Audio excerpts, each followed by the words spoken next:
Who would you take if you were Joe Shane, the Giants general manager, with pick 6 overall? Yeah, I'm a Daniel Jones fan, and I think you get a big-time receiver. You're getting a guy who certainly could be, or you can make a strong argument, he could go even a little higher than this, with the Chargers being a possibility there. You mentioned Marvin Harrison Jr., and you think Malik Nabers is right there. I happen to think Romo Dunze is very close. I'm a big Romo Dunze fan coming out of Washington. So you're really splitting hairs, Nabers, Odunze. They got a choice. Whoever they like the most of those two has to be a New York Giant. I get it. There's an offensive line issue there as well, but the wide receiver position for Daniel Jones, to get a guy like Odunze, to me, and that's where I would go. That's my pick here, is Odunze for the New York Giants. He has the size. He has the ability with that catch radius to outdo cornerbacks for the football. He's so smooth. He's so, I think, deceptive with how he runs his routes. He's very difficult to handle in those situations. You go to a national championship game, he was open. Michael Penix Jr. wasn't able to get him the ball. Look at the consistency in terms of week in and week out.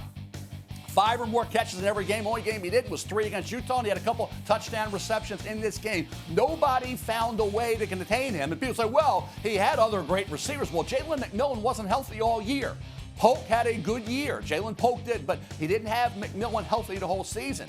Romo Dunze, everybody knew he was the number 1 guy. He was the guy we had to figure out a way to contain, and they could not do it. He is going to be a freakish talent when he starts testing, whenever he does it, Combine Pro Day.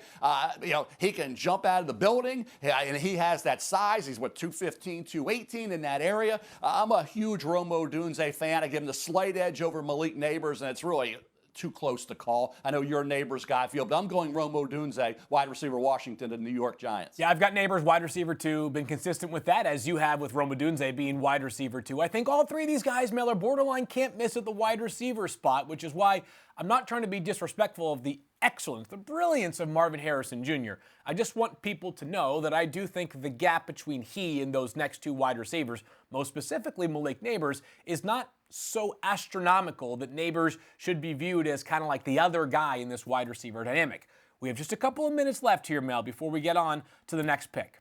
I want to ask you something, and I want you to tell me whether you, Mel Kiper Jr., not the person who might be making this pick, think it's preposterous.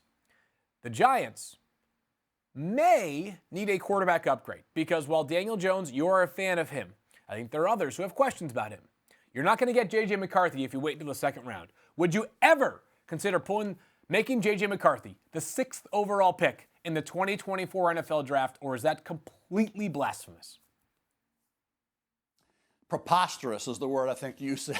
Yep, I can't go there. I think and I'll give you a couple of. First of all, I think it's too rich, way too rich for me for J.J. McCarthy in the top 6, okay?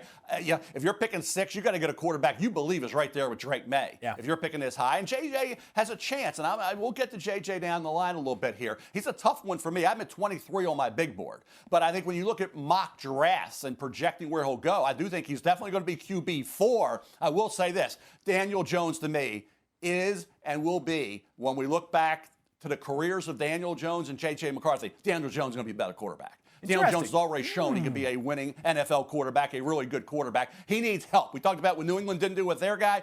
The Giants get more help, stay healthier, okay? Get guys healthy, get it together, maintain some consistency, and Daniel Jones is the right man for the job. At the end of part of the interruption when Tony Kornheiser waves the Canadian flag, that might be me waving the white flag here on Daniel Jones, Mel.